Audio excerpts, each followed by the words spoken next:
Hiya, Bob. I am in the foyer of the Repertory Theatre in Birmingham, and I'm chasing a little bit of fairy dust. You know how much I love my musicals, and one story that's always fascinated me is Peter Pan, and they've got a wonderful production here. It's like a touch of the West End coming to Birmingham, and earlier on, I took a trip to Neverland. Well, I never thought I'd be presenting for Central Tonight in my nightie, but I was told if I didn't, that Peter Pan wouldn't come. And here he is. How exciting. I'm not going to look up his skirt. Peter. Peter. You haven't. Don't tell her that. Now, what's your favourite bit of the show? I'd have to say it's probably the moment I look out at the audience and I ask them if they believe in fairies, and every single time they shout, "Yes, we believe in fairies." It's a fantastic, magical story, which I think if people come and see it, either they'll rediscover it because perhaps they've seen it before, they've read the book, maybe they saw the Disney cartoon, which is just amazing. But also for people who don't know anything about Peter Pan at all, what I'd like to think is they'll come and see it, it will engage them, and they'll go away and want to find out more about the story of Peter Pan. And who is the audience favourite? Is it you or is it Captain Hook? Well, I'd probably have to say it's definitely Hook. Pan. Peter flies around, you know, he wears a silly costume, whereas I get to wear a fantastic costume. Pan. I'm your Wendy. I would love to fly. Can you teach me to fly, Peter? Sure.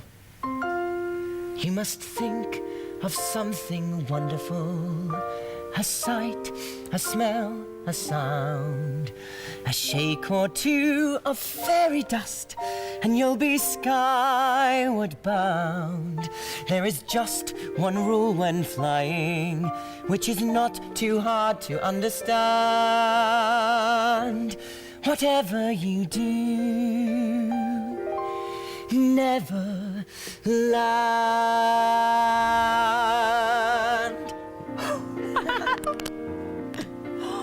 Peter, it's amazing. Well, my boss is always saying I've got my head in the clouds. I thought it was about time I went and joined it. Now, I doubt that skies tonight will be quite as clear as those and starry as those in Neverland, so let's take a look at the weather.